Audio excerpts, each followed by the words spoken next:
capítulo 4, nós vamos ler a oração mais conhecida de todo o Novo Testamento, que é a oração do Pai Nosso. Nós vamos ler no capítulo 11 de Lucas, de 1 a 4, a palavra de Deus diz assim: E aconteceu que, estando ele a orar num certo lugar, quando acabou, lhe disse um dos seus discípulos: Senhor, ensina-nos a orar, como também João ensinou aos seus discípulos. E ele lhes disse: Quando orares, dizei: Pai, santificado seja o teu nome. Venha o teu reino. Dá-nos cada dia o nosso pão cotidiano. Perdoa-nos os nossos pecados, pois também nós perdoamos a qualquer que nos deve. E não nos conduzas à tentação, mas livra-nos do mal. Quando nós lemos a Bíblia, nós descobrimos que há muitas e extraordinárias orações. Muitas delas.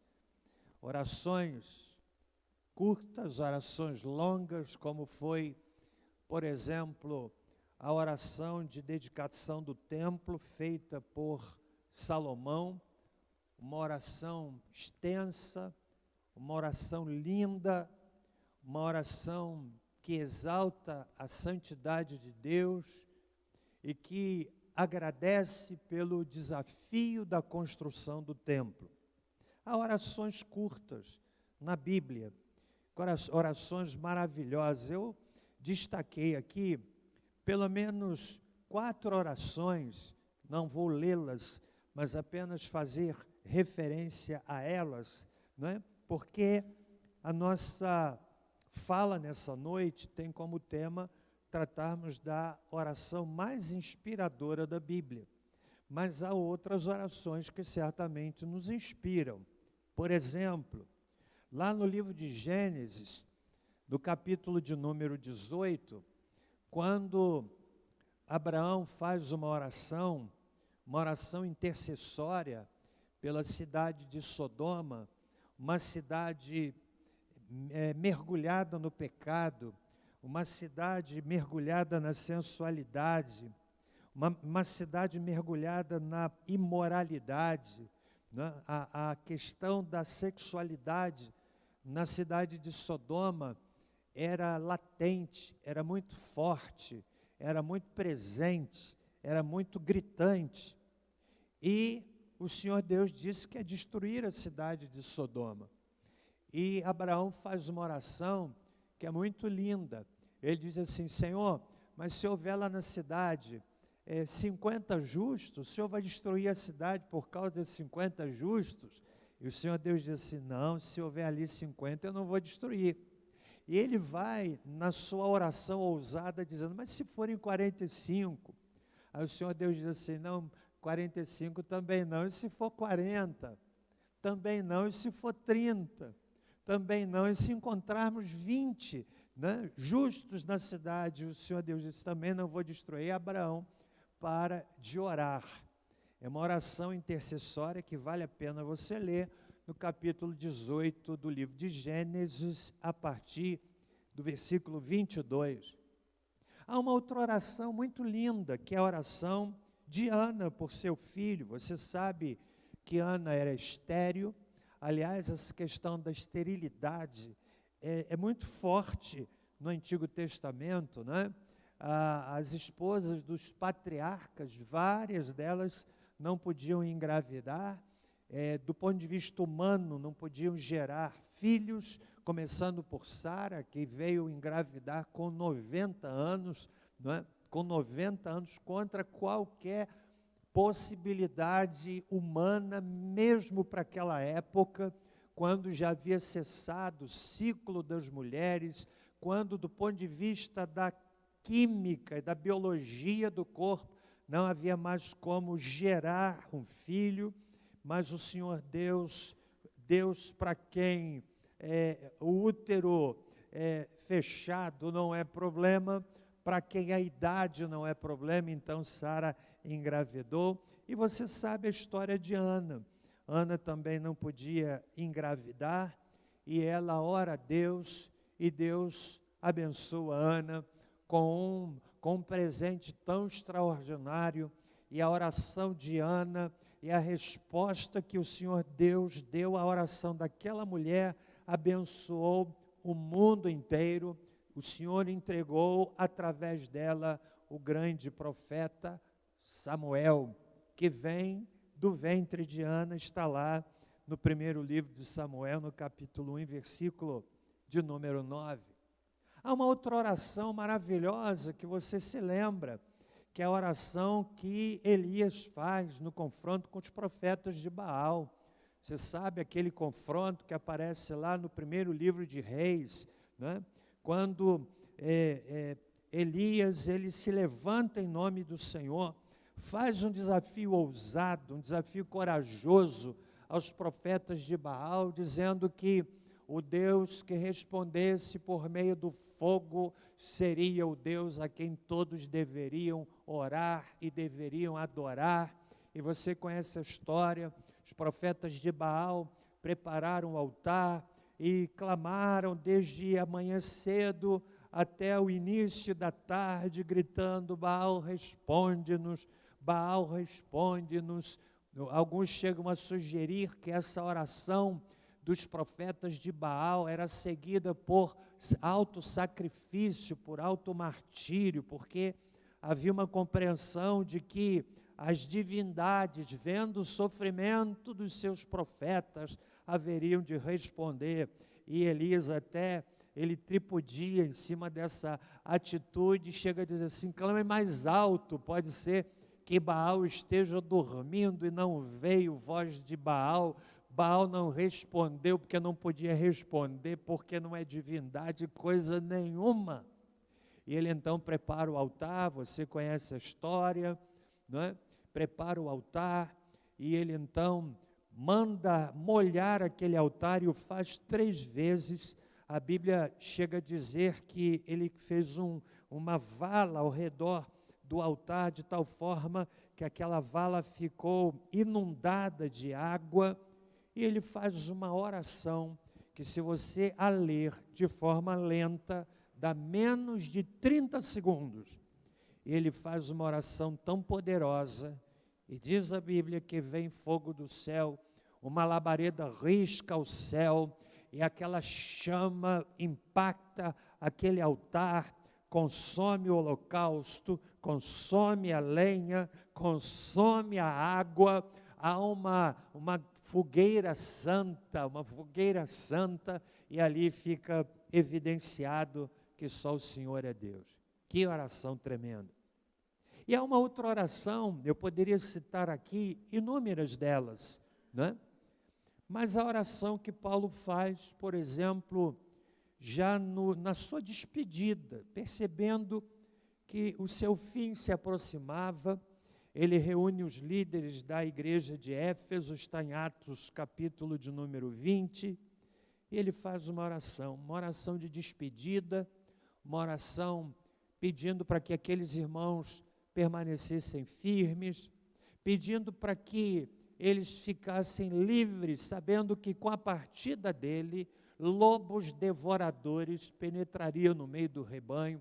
Eu diria que a oração de Paulo, feita diante da liderança de Éfeso, é a oração de todo pastor que zela pelo rebanho, que se preocupa com a saúde espiritual do rebanho, que se preocupa em alimentar bem o seu rebanho, que se preocupa com a saúde espiritual da congregação, que se preocupa com o assédio dos lobos devoradores, com os ventos de doutrinas que sopram, que são sedutores, que enganam, que trazem consigo destruição, que trazem esfriamento, que trazem equívoco, que trazem engano.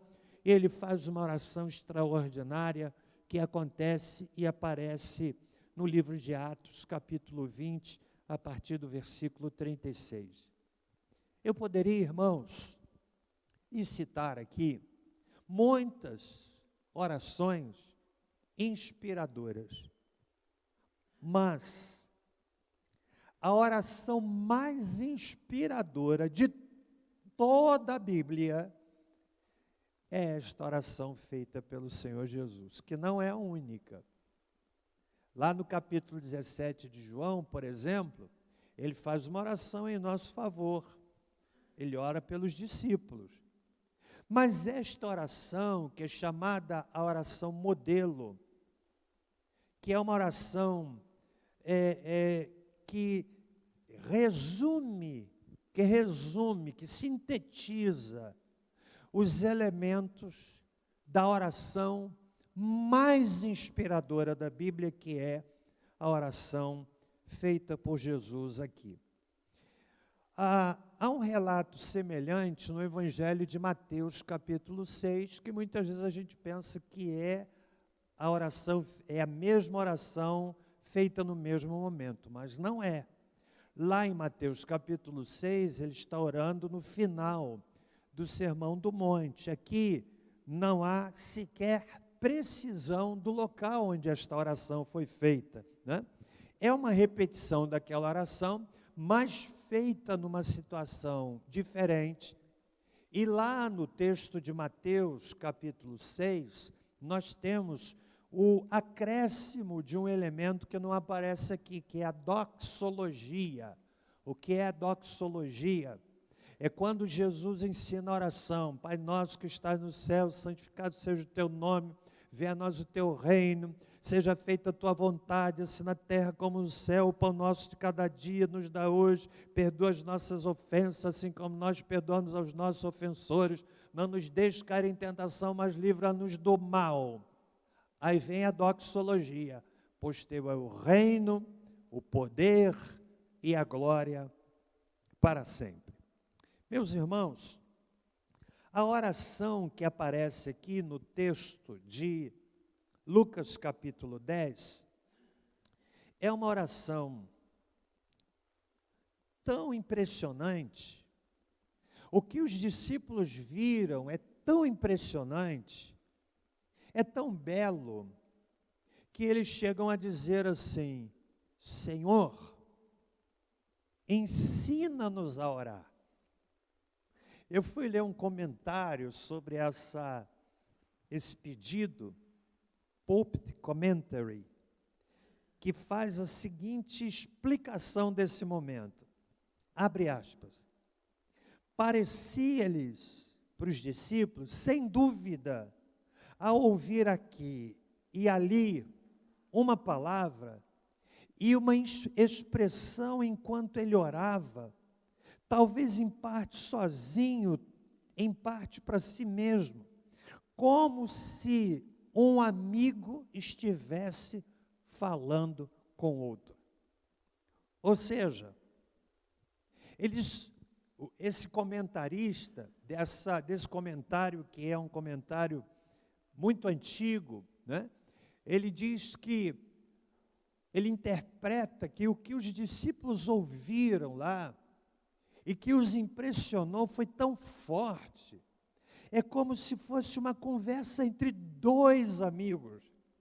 Viram Jesus orar, e ficaram tão impressionados com a oração que ele fez, ficaram tão impactados com a oração que ele fez, que fizeram o seguinte pedido, que está aí no versículo 1. Senhor, ensina-nos a orar. Seria mais ou menos assim: Senhor, ensina-nos a orar desse jeito que o Senhor está orando. Além disso, era comum que os rabinos escrevessem orações para que os seus discípulos as recitassem. Então, a oração, muitas vezes, era uma oração repetida. O rabino escrevia a oração e os discípulos liam a oração. Não havia espontaneidade, Nós ensinamos na igreja a oração espontânea, a oração com uma visão de diálogo, uma conversa. Oração não é reza. Oração não é uma repetição de frases que não fazem sentido. Oração é um derramar do coração. Oração é o nosso gemido colocado diante de Deus. Oração são os nossos sonhos colocados diante de Deus. Oração são as nossas preocupações colocadas aos pés do Senhor. E cada um as coloca do jeito que sabe, do jeito que compreende. Não há na oração que nós aprendemos e ensinamos na igreja uma fórmula mágica. Não há coisas que você pode ou não pode dizer. É um derramar de coração, é uma conversa, um diálogo, uma conversa com um amigo. E quando nós perdemos a visão da oração como sendo um diálogo com um amigo, a oração, ainda que seja feita com expressões pessoais, ela se torna uma reza, uma coisa fria, sem sentido.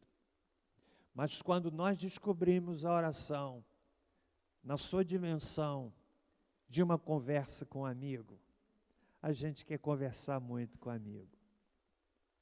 Você gosta de uma boa conversa? Quem aqui que já que conhece alguém assim, é muito bom conversar com fulano de tal? Levanta a mão. Conhece? Quando você está diante de uma pessoa que é bom de conversar, você conversa 10 minutos, 20 minutos, 30 minutos, às vezes tem que interromper porque você tem outro compromisso. E o tempo passa.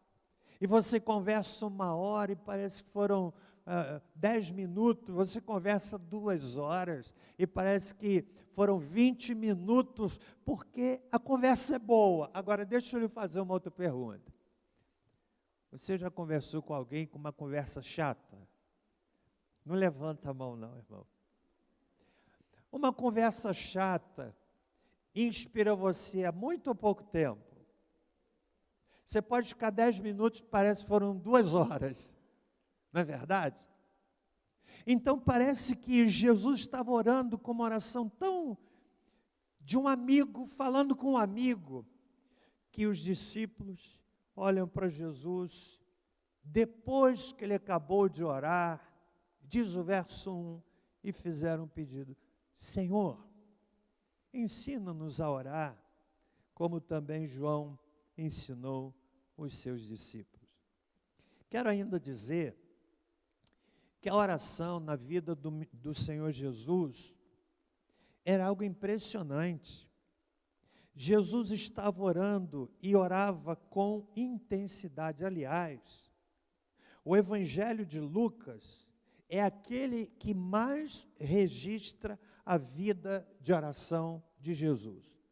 Se você quiser fazer um estudo sobre a vida de oração do Senhor Jesus, como ele orava, estude o Evangelho de Lucas, os vários momentos em que o Senhor Jesus Cristo orava, buscava a presença de Deus, falava com Ele, buscava a direção do Senhor.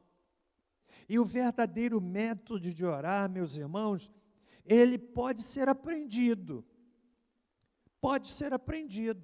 Os discípulos pediram, ensina-nos, e o que é que Jesus fez? Ensinou. Pode ser aprendido. Na verdade, não podemos orar de maneira aceitável, a menos que Deus nos ensine como orar. E eu quero então destacar desse texto, desta que eu chamo de a oração mais inspiradora de toda a Bíblia, pelo menos 5 elementos, que se constituem, como eu disse, em elementos que são matrizes, que resumem numa frase um leque enorme de ideias que precisam estar presentes na oração. Muitas vezes nós fazemos orações tão confusas, tão confusas. Vamos aprender então com a oração mais inspiradora da Bíblia? Os irmãos estão comigo até aqui? Se você entender esse texto, irmãos, na fala simples que eu quero compartilhar nesses próximos minutos, você pode aprender a estruturar a sua oração seguindo o que o Senhor ensinou aos discípulos que pediram. Eu não sei você, mas se eu estivesse lá, ouvindo e vendo Jesus orar, eu também ia pedir, me ensina a orar, Senhor. Me ensina a orar. E a primeira coisa que eu aprendo aqui é que a oração mais inspiradora da Bíblia, e a oração que inspira, é aquela que é fruto da intimidade com Deus. É por isso que Jesus começa dizendo assim: Pai, Pai, Pai, Pai. A figura paterna para aquela comunidade tinha um peso tremendo, muito mais do que a figura materna. Quando Jesus ensina os discípulos a orar, chamando de Pai, Ele está dizendo que a oração é, antes de tudo, intimidade. Paulo dá uma outra compreensão quando ele escreve aos Gálatas e fala que, porque somos filhos, o Senhor enviou aos nossos corações o Espírito de seu Filho, Gálatas capítulo 4, que clama, Abba, Pai. Essa expressão, Abba, Pai, sabe o que significa? Paizinho. Paizinho é uma expressão de profunda intimidade, de afeição, de afinidade. Às vezes, nós somos muito formais falando com Deus. Quando eu me converti, a minha tradição religiosa me levava a ver Deus numa postura tão formal, ao mesmo tempo tão distante e, consequentemente, tão indiferente, que quando eu ouvi a primeira oração, alguém dizendo assim, Paizinho, eu levei um susto. Eu pensei assim, como chamar Deus de Paizinho? Como? Porque é assim mesmo. Oração é intimidade. E intimidade não se constrói de um dia para o outro. Sim ou não? Leva tempo. Quanto mais proximidade, maior a intimidade. Imagine um rapaz que começa a namorar a moça hoje. Aí já vai para a casa dela, já tira a camisa, vai lá na geladeira, abre para comer alguma coisa, senta na sala, estica o pé para ver televisão, muda o canal. Eu não sei na sua casa, mas se fosse na minha, que história é essa? Não tem intimidade. Intimidade é construção, irmãos. Há pessoas que têm uma visão de oração formal porque não estão construindo intimidade. E essa é a primeira coisa que Jesus está ensinando. Você quer orar? Vocês estão me vendo orar? Então aprenda isso. Oração é intimidade. Pai. Pai. Só chama de pai quem se percebe como filho. Intimidade não se aprende no banco da escola. Intimidade não se aprende no banco da escola bíblica dominical. Nós podemos encorajar, podemos incentivar, nós podemos orientar, mas a igreja, que é constituída de uma variedade de pessoas, nem todo mundo aqui tem a mesma intimidade entre nós e com Deus. Está entendendo o que eu estou falando? Você pode construir intimidade. Quando a Bíblia diz que Jesus morreu e o véu do templo se rasgou de alto a baixo, não era um véu como nós conhecemos, de tecido leve, levado pelo vento, era uma cortina espessa, aquilo se rasgou de alto a baixo. Sabe qual é o sentido daquilo? Que nós não precisamos de sacerdotes para termos acesso a Deus. Jesus, Ele rasgou o véu do templo, significa que você e eu temos intimidade com Ele, podemos ter intimidade, mas isso precisa ser uma construção. Então essa é a primeira verdade que a gente aprende aqui. A oração que inspira, ela reflete o quê? Reflete o quê? Intimidade. Segundo lugar, a oração mais inspiradora da Bíblia, ela é feita por quem demonstra compreensão do caráter de Deus. Quem é Deus para você? Jesus disse, depois da intimidade ele fala, santificado seja o teu nome. Qual é a visão que você tem de Deus? Nosso país é um país eminentemente religioso. É um país com tantas tendências religiosas. É um país com misturas religiosas impressionantes. Muitas vezes a pessoa se converte ao Evangelho,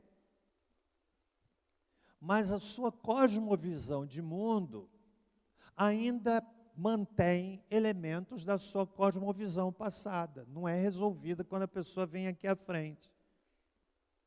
A cosmovisão vai mudando quando você é exposto à palavra de Deus. Por isso a gente incentiva a pessoa a vir à escola dominical, a estudar a Bíblia, a prestar atenção na mensagem. Sabe por quê? Caso contrário, a pessoa é até convertida, mas na hora do aperto, ai minha Nossa Senhora. Percebem? Eles confundem, misturam, porque não compreendem bem quem é Deus. Jesus está dizendo, está ensinando, como quem diz assim, ok, vocês querem aprender a orar? Então, primeira coisa, intimidade. Segundo, compreensão do caráter de Deus. Deus santo, Deus santo, Deus santo. Deus não é mais ou menos, Ele é absolutamente santo. E a santidade de Deus deve nos inspirar à santidade pessoal. Não é por conta da comunidade, não é por conta de medo de um líder, não. É porque eu compreendi a santidade de Deus. E porque eu compreendi a santidade de Deus e que o Espírito Santo trabalhando dentro do meu coração, o Espírito Santo de Deus que habita o meu coração, ele vai me conduzindo a uma caminhada de santificação. Então a oração precisa ter intimidade, precisa ter consciência do caráter de Deus. Em terceiro lugar, amém, meus irmãos? Estão comigo até aqui? Estão entendendo? Sabe o que é que a gente aprende aqui? Que a oração mais inspiradora da Bíblia, e aquela que inspira, é feita por quem confia na provisão diária de Deus. Dá-nos cada dia o nosso pão cotidiano. Confiar na provisão. Confiar na provisão. Para confiarmos na provisão pressupõe fé. A nossa natureza, a sua e a minha, é levada à incredulidade. A grande verdade, irmãos, não fosse a misericórdia de Deus, o que seria de nós? Nós temos momentos de fé, mas temos momentos de dúvidas. Não é verdade? Nós temos momentos que acreditamos, mas temos momentos que no fundo, nós duvidamos. Jesus está ensinando para os discípulos que querem aprender a orar, intimidade, compreensão do caráter de Deus. E em terceiro lugar, a compreensão, a confiança na provisão diária de Deus. Dá-nos cada dia o nosso pão cotidiano. Você lembra uma experiência no povo de Deus que materializou a provisão diária de Deus para o seu povo? Quem é que lembra? Quando o povo de Deus estava onde? No deserto. No deserto, milhares de pessoas, pensa na engenharia para alimentar milhares de pessoas no deserto. Você já pensou? Já pensou a estrutura de cozinha? Eu estou ouvindo lá da concentração dia 7 de setembro em Brasília, que vai ter cozinha, que vai ter banheiro químico. E pensa numa engenharia de pessoas para manutenção desse pessoal todo, e chegou um momento que o povo quis comer e não tinha comida. Aí Deus mandou o maná. Você sabe o que é que literalmente significa maná? Maná significa isto. Que é isso? Só isso. E vinham aquelas lentilhas trazidas pelo vento, eles amassavam, faziam bolos, e eram bolos deliciosos, mas tinha gente que não acreditava na provisão do dia seguinte, aí queriam guardar para o dia seguinte. O que aconteceu? Apodrecia. Né? Então a oração, ela precisa ser feita crendo na provisão de Deus. Quarto e penúltimo lugar. A oração que inspira é feita por quem compreende que perdão é via de mão dupla. Talvez nós tenhamos aí o principal elemento da oração. Quando Jesus diz assim no versículo 4, perdoa-nos os nossos pecados. Se parasse seria tão fácil, né? Mas o que é que diz o restante do texto? Pois também nós perdoamos a qualquer que nos deve ou que nos feriu. Eu ouvi uma interpretação, uma ocasião equivocada desse texto, de uma cidade que vive do comércio, uma cidade comercial. Aí eu ouvi o pregador dizendo assim: meus irmãos, Jesus está ensinando que a gente deve perdoar as pessoas que nos devem. Então você que é comerciante, e tem lá as pessoas que devem você tem que perdoar. É nesse sentido que ele está falando? Claro que não. Claro que não. Quem deve, precisa pagar. Porque caso em contrário, alguém vai pegar esse texto e vai chegar para os comerciantes aqui da igreja, dizendo assim: o pastor pregou lá, te devo 50. Você me perdoa, irmão. Não, não é isso não. Quem me feriu, eu preciso aprender a perdoar. É fácil perdoar, irmãos? Quem acha fácil perdoar? É fácil perdoar coisa boba. Pessoa que esbarrou no seu pé. Me perdoa. Nada não. Isso é coisa boba. Mas em uma situação mais tensa, perdoar só com a graça de Deus. Só com a graça de Deus. Mas Jesus está dizendo que nós precisamos entender que perdão é via de mão dupla. Perdoa-nos como nós perdoamos. Via de mão dupla. Isso é muito sério. Eu ousaria dizer que talvez esteja aqui um entrave que impede muitas respostas de oração. E por fim, a oração que inspira, e Jesus está ensinando aos discípulos, é aquela feita por quem sabe das suas limitações. No fim do texto ele diz: não nos conduzas em tentação, ou não nos permitas cair em tentação, ou quando a tentação vier, me ajuda a não ceder a ela. Sabe o que é isso? É a consciência que nós precisamos ter da nossa limitação. Paulo, escrevendo aos Coríntios, ele coloca de outra forma, dizendo assim: aquele que está em pé, qual é o alerta? Cuide para que não caia.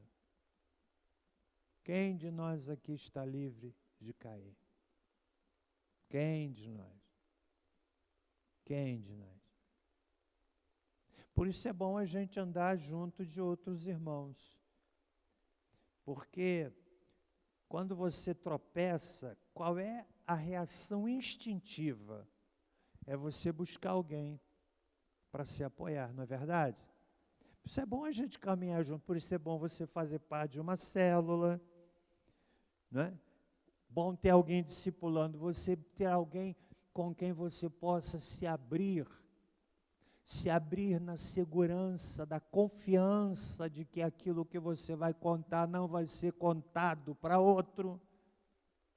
Discipulado é extraordinário, Jesus ensinou discipulado, mas às vezes as pessoas não compreendem um princípio básico do discipulado, que é a confidencialidade.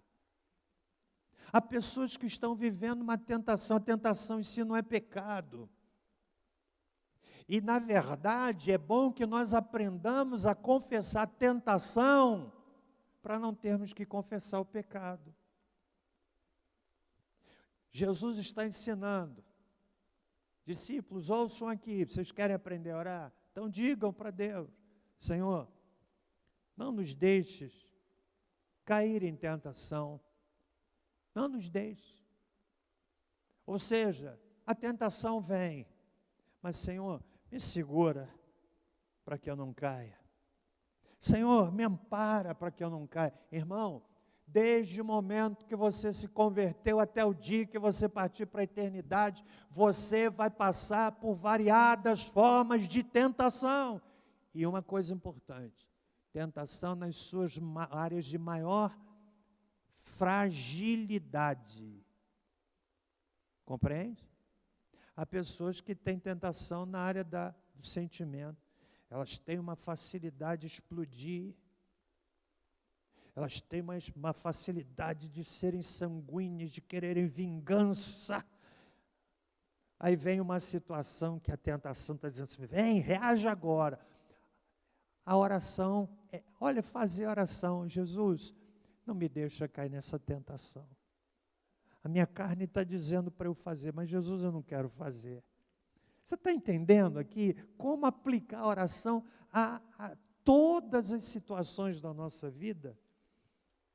Então, eu finalizo dizendo, essa é a oração mais inspiradora da Bíblia, que me ensina a ter intimidade com Deus, que me ensina a compreender o caráter de Deus, que me ensina a confiar na provisão diária do Senhor, que me ajuda a compreender que perdão é via de mão dupla e que me ensina a compreender e saber das minhas limitações.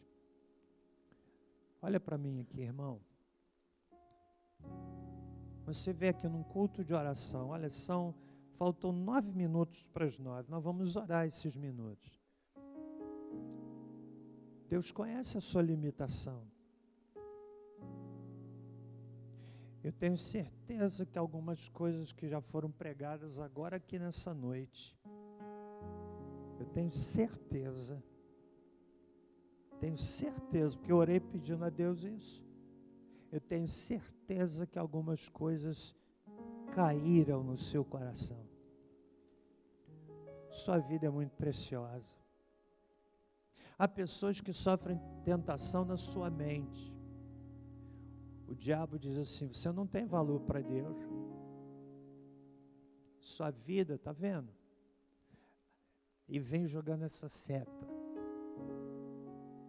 Vem jogando essa seta. Use a oração. Senhor, não me deixe cair nessa armadilha.